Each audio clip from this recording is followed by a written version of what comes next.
19वीं शताब्दी का मध्य जब लाइट और रेडिएशन पर काफ़ी ज़्यादा स्टडी की जा रही थी, तब हर्ट्ज और मैक्सवेल रेडिएशन के बारे में काफ़ी कुछ बता चुके थे कि लाइट और इलेक्ट्रोमैग्नेटिक रेडिएशन इलेक्ट्रिक और मैग्नेटिक फील्ड के वेरिएशन से बनी हुई होती है। तब तक लोग यह भी मानने लगे थे कि लाइट भी एक इलेक्ट्रोमैग्नेटिक रेडिएशन ही होती है। इसी बीच किरचॉफ भी आए। इन्होंने भी इलेक्ट्रोमैग्नेटिक रेडिएशन पर काफ़ी काम किया। संग में इन्होंने एक लॉ दिया जो कि आगे जाकर पूरी फिजिक्स को बदलने वाला था। किरचॉफ ने बताया कि इस दुनिया में हर एक ऑब्जेक्ट हर एक समय हर एक टेम्परेचर पर कुछ ना कुछ रेडिएशन को एब्जॉर्ब और इमिट करता है। मतलब इसको आप ऐसे समझिए, मान लीजिए हम विजिबल रीजन की बात करते हैं, तो अगर कोई ऑब्जेक्ट हमको हरे कलर का दिखाई दे रहा है तो इसका मतलब क्या है कि उस ऑब्जेक्ट ने सभी कलर्स को एब्जॉर्ब कर लिया, केवल हरे कलर को रिफ्लेक्ट किया। यानी कि वह ऑब्जेक्ट सभी कलर्स को एब्जॉर्ब करता है, केवल हरे कलर को छोड़कर। लेकिन अगर आप उस ऑब्जेक्ट को हीट करो, उस ऑब्जेक्ट को जलाओ, तो वह सभी कलर्स को रेडिएट करेगा, केवल हरे कलर को छोड़कर। ऐसे ही अगर आप किसी वाइट कलर की चीज़ को जलाते हो, तो क्योंकि वाइट सभी कलर को रिफ्लेक्ट कर देता है, तो उसको जलाने पर हमको केवल ब्लैक कलर दिखेगा। तो देखा जाए तो किरचॉफ का यह नियम कि 0 केल्विन के बाद हर एक बॉडी कुछ ना कुछ रेडिएशन एब्जॉर्ब और इमिट करती है, यह बिल्कुल सही है। क्योंकि अगर ऐसा ना हो तो हीट का फ्लो ही नहीं होगा और हमारे यूनिवर्स का अस्तित्व ही नहीं रहेगा। खैर यह अलग टॉपिक है, चलिए वापस आते हैं। तो जैसा कि मैंने आपको बताया कि हर एक बॉडी हर एक टेम्परेचर पर कुछ ना कुछ रेडिएशन एब्जॉर्ब और इमिट करती है। यहाँ तक कि आपकी बॉडी, आपका फ़ोन, हर एक बॉडी, एक एटम से लेकर बड़े बड़े स्टार तक।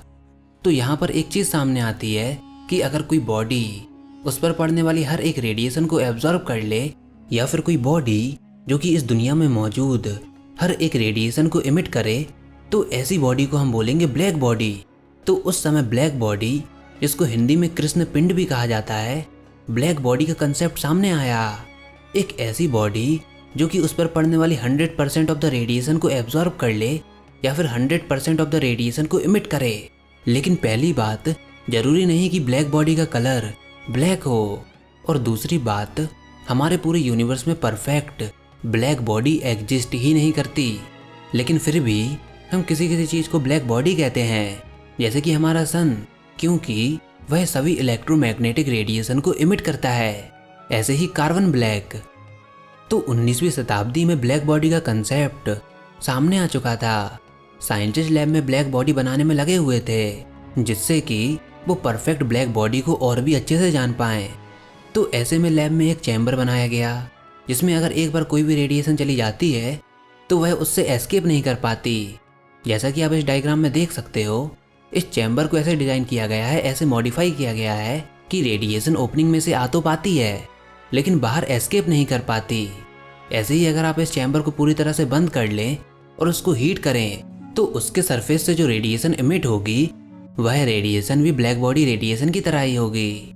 आगे बढ़ने से पहले मैं आपको एक एक्सपेरिमेंट दिखाता हूँ, जिससे आपको यह पता चलेगा कि हर एक बॉडी हर एक टेम्परेचर पर कुछ ना कुछ हीट इमिट करती है। तो यहाँ पर एक बल्ब है, जैसे जैसे मैं इस बल्ब को वोल्टेज दूंगा तो यह बल्ब ग्लो करेगा और आप इसके कलर को चेंज होते हुए देखिएगा। तो वोल्टेज बढ़ाने का मतलब क्या है कि इनडायरेक्टली मैं इसका टेम्परेचर बढ़ा रहा हूँ। मान लीजिए कि अभी मैंने 20 वोल्ट या फिर 10 वोल्ट दिया, तो आपको यहाँ पर कुछ भी नहीं दिखेगा, लेकिन हमारा वो दिया गया वोल्टेज कहाँ गया? क्योंकि एनर्जी हमेशा कंजर्व रहती है, तो भले ही हम उस ग्लो को नहीं देख पा रहे हूँ, लेकिन वह 20 वोल्ट जो हमने दिया, उसके कारण इस बल्ब में से रेडिएशन इमिट हो रही हैं, लेकिन इंफ्रारेड रीजन में। यानी कि भले ही हम उस ग्लो को नहीं देख पा रहे हों, लेकिन रेडिएशन इलेक्ट्रोमैग्नेटिक स्पेक्ट्रम के किसी और रीजन में इमिट हो रही है। अब हम वोल्टेज को और बढ़ाते हैं, तो आप देखते हो कि बल्ब का फिलामेंट हल्का सा रेड हो गया है। थोड़ा और वोल्टेज बढ़ाते हैं तो थोड़ा ऑरेंज हुआ, और बढ़ाते हैं फिर येलो हुआ, और फाइनली वाइट कलर का हुआ। इसका मतलब क्या है कि जैसे जैसे हम टेम्परेचर बढ़ा रहे हैं, वैसे वैसे लाइट की वेवलेंथ कम होती जा रही है। पहले इंफ्रारेड, फिर येलो, फिर वाइट। यानी कि जैसे जैसे आप टेम्परेचर बढ़ाओगे, वेवलेंथ यानी कि लैम्डा की वैल्यू कम होती जाएगी और उसके करस्पॉन्डिंग फ्रीक्वेंसी की वैल्यू बढ़ती जाएगी। तो इसी प्रकार से कई सारे एक्सपेरिमेंट किए गए और इन एक्सपेरिमेंट के बेसिस पर एक ग्राफ प्लॉट किया गया, जो कि आपको स्क्रीन पर दिख रहा होगा।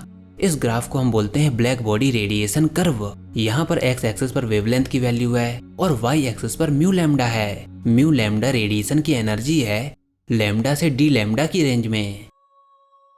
तो इसी ब्लैक बॉडी रेडिएशन कर्व पर आगे की सारी स्टडी की गई। सबसे पहले वीन्स ने अपना डिस्प्लेसमेंट लॉ दिया, जिसके अनुसार वेवलेंथ की मैक्सिमम वैल्यू टेम्परेचर के इन्वर्सली प्रोपोर्शनल होती है या फिर लैम्डा इंटू एम कॉन्स्टेंट होता है। वीन्स ने इसको एक्सपेरिमेंटली ऑब्जर्व किया और हमने भी यह देखा था कि जैसे जैसे लैम्डा की वैल्यू कम हो रही थी टेम्परेचर बढ़ता जा रहा था। ऐसे ही इसके बाद 1879 में स्टीफेंस ने अपना एक लॉ दिया। उन्होंने कहा कि जो ब्लैक बॉडी एनर्जी रेडिएट कर रही है पर यूनिट एरिया पर सेकंड, वह डायरेक्टली प्रोपोर्शनल होते हैं टेम्परेचर के 4 पावर पर। अब यह जो लॉ उन्होंने दिया वह एक प्रैक्टिकल लॉ था। उसका इनके पास कोई भी मैथमेटिकल एक्सप्लेनेशन नहीं था कि ऐसा क्यों होता है। वह इसको मैथमेटिकली प्रूव नहीं कर पाए थे, लेकिन फिर बाद में 1884 में बोल्ट्जमैन ने इसको प्रूव किया। अब इसके बाद से चीजें काफी मजेदार होने वाली हैं, तो ध्यान से सुनिएगा। तो हमारे पास ब्लैक बॉडी रेडिएशन कर्व पर जितने भी एक्सपेरिमेंट अब तक किए गए थे वह सब क्लासिकल फिजिक्स के आधार पर थे, भले ही वो वीन्स लॉ हो या फिर स्टीफेंस लॉ हो। ग्राफ से हमको यह तो समझ में आ रहा था कि टेम्परेचर की किस वैल्यू पर लैम्डा मैक्सिमम होगा, लेकिन हर एक लैम्डा पर यू लैम्डा की क्या वैल्यू होगी इसको एक्सप्लेन करना बाकी था। यानी कि पूरे कर्व के हर एक पॉइंट को समझाना और मैथमेटिकली एक्सप्लेन करना बाकी था। एक्सपेरिमेंटल रिजल्ट हमारे पास थे, लेकिन हमको थ्योरेटिकल और मैथमेटिकल रिजल्ट की जरूरत थी। अब इस कर्व को एक्सप्लेन करने के लिए सबसे पहले रैले और जीन्स 2 साइंटिस्ट सामने आए। इन्होंने क्लासिकल अप्रोच के द्वारा इस कर्व को एक्सप्लेन करने की पूरी कोशिश की। सबसे पहले इन्होंने एक क्यूबिकल कैविटी को इमेजिन किया जिसके अंदर ब्लैक बॉडी रेडिएशन भरी हुई है। उन्होंने सोचा कि जो रेडिएशन क्यूबिकल कैविटी की वॉल पर टकरा रही है, यहाँ से वहाँ हो रही है, वह एनर्जी स्टैंडिंग वेव की फॉर्म में है और इस कैविटी के अंदर हर एक स्टैंडिंग वेव एक हार्मोनिक ऑसिलेटर की तरह बिहेव कर रही है। लेकिन सेम स्टैंडिंग वेव के पास अलग अलग एनर्जी की वैल्यूज हो सकती है। ऐसा क्यों? क्योंकि हो सकता है कि स्टैंडिंग वेव की फ्रीक्वेंसी तो सेम हो, लेकिन उनका एम्पलीट्यूड अलग अलग हो। तो यानी कि सेम स्टैंडिंग वेव के पास अलग अलग एनर्जी हो सकती है और इस एनर्जी की वैल्यू 0 से इन्फिनिटी तक जाती है। और फिर यहाँ पर क्लासिकल थर्मोडायनेमिक्स का यूज किया गया और फाइनल कैलकुलेशन करके यू लैम्डा और यू न्यू की वैल्यू निकल कर आई। और वह वैल्यू क्या थी? U nu equal to 8 pi nu square KT upon CQ।